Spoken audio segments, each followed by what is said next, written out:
बापू, आज तेरी जयंती है। सोचता हूँ कि इसे त्योहार की तरह मनाऊं या इस पर दुख और संवेदनाएं प्रकट करूं। सोचता हूँ कि आपका ही आह्वान कर लूं। बापू, आपको फिर से अवतरित होना होगा इसी धरती पर, इसी भारत भूमि पर, क्योंकि बापू अब आप केवल नोटों, वोटों और चंद सरकारी दफ्तरों की दीवारों पर बचे हैं। आपके सिद्धांत, आपके नैतिक मूल अब पानी मांगते हैं। बापू, पर एक बात ध्यान रखना, जब आप अवतरित होना, इस बार तो दधीची की हड्डियों का वज्र लेकर अवतरित होना, क्योंकि अब आपके इस भारत भूमि पर आंदोलनों पर, सत्याग्रहों पर लाठी चलती है, जोरदार लाठी बापू, और उसको महिमा मंडित भी किया जाता है। आपके जाने के 70-80 साल बाद बहुत बदलाव आ गए हैं बापू। अब देशभक्ति की नई धाराएं विकसित हुई हैं बापू। वो देशभक्ति जो आपके समय में रचती बसती थी, बहती थी, वो देशभक्ति निरर्थक हो गई है, मुख्य धारा में नहीं रही बापू। अब जो देशभक्ति, नई देशभक्ति मुख्य धारा में है, वो देशभक्ति आपके संघारकों की है। वो देशभक्ति नफरत के सौदागरों की है। इसलिए बापू, आपको अवतरित होना। आपने लंबा संघर्ष किया बरतानिया हुकूमत से आजादी पाने के लिए, लोकतांत्रिक व्यवस्था को बनाने के लिए, चलाने के लिए। पर बापू, आज हम मैनेज्ड डेमोक्रेसी में जी रहे हैं बापू, ध्यान है आपको? जिस तरह शहीद आजम को फांसी देकर रातों रात जला दिया गया था बरतानिया हुकूमत में, कुछ उसी तर्जो नुमा पर आज भी बापू, कभी कानपुर, कभी हाथरस और कभी लखनऊ जैसे शहरों में और सुबह 2 बजे लाशें जला दी जाती हैं बापू।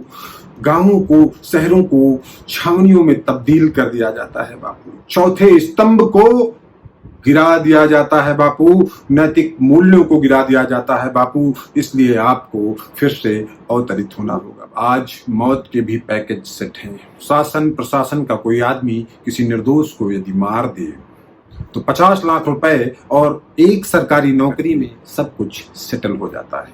न्याय की बात, संवैधानिक व्यवस्थाओं की बात, उनको दुरुस्त करने की बात होती नहीं बापू। जिस चीज के लिए आपने संघर्ष किया था वो मृत प्राय होता जा रहा है बापू। इसलिए आपको अवतरित होना होगा बापू। आप हे राम, हे राम, हे राम कहते हुए अपना शरीर तज कर चले गए। पर बापू, आज की परिदृश्य में, आज की व्यवस्था में राम का नाम लेकर सिंहासन सज गए बापू।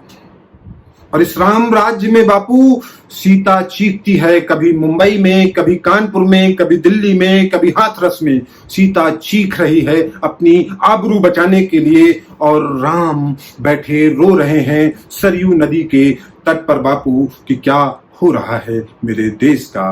बापू की लड़ाई 15 साल लंबी है बापू। संवैधानिक संस्थाओं के लोग इस न्याय की लड़ाई के लिए हतोत्साहित करते हैं बापू। जिस संविधान की कल्पना आपने की थी, जिस लोकतंत्र की कल्पना आपने की थी, वो लोकतंत्र धरातल पर नहीं है बापू। इसलिए आपको, आपके जमाने में स्वतंत्रता संग्राम सेनानी होते थे, और आज के जमाने में ट्विटर सेनानी हैं, फेसबुक सेनानी हैं, जो ये कहते हैं कि बापू ने देश बंटवा दिया।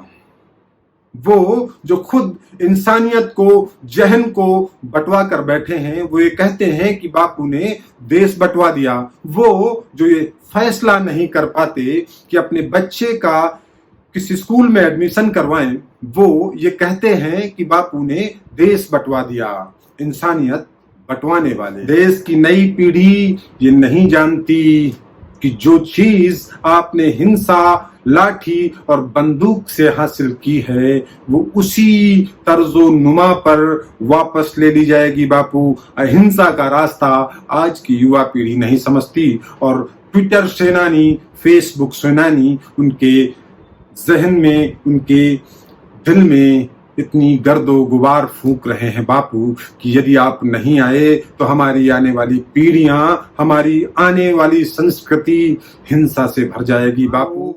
ठोको, बदला लो की सियासत से, बदला लो की भावना से अगर आपको इस देश को मुक्त करना है बापू, तो आपको फिर से अवतरित होना पड़ेगा।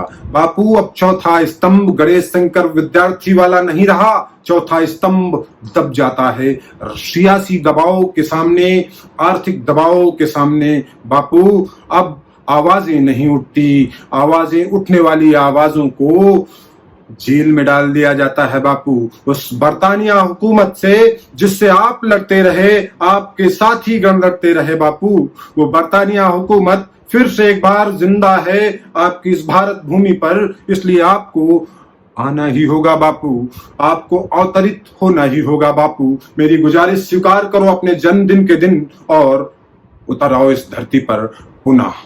दधीची की हड्डियों का वज्रलेप कर आंदोलन और सत्याग्रहों में लाठी खाने के लिए तैयार होकर, सत्ताओं का दंभ झेलने के लिए, नफरतों के कारोबार से मुकाबला करने के लिए उतर आओ बापू, उतर आओ बापू फिर से इस धरती पर। इस रवि दिनकर के शब्दों में, बेचैन है हवाएं सब और बेकली है, कोई नहीं बताता कश्ती किधर चली है।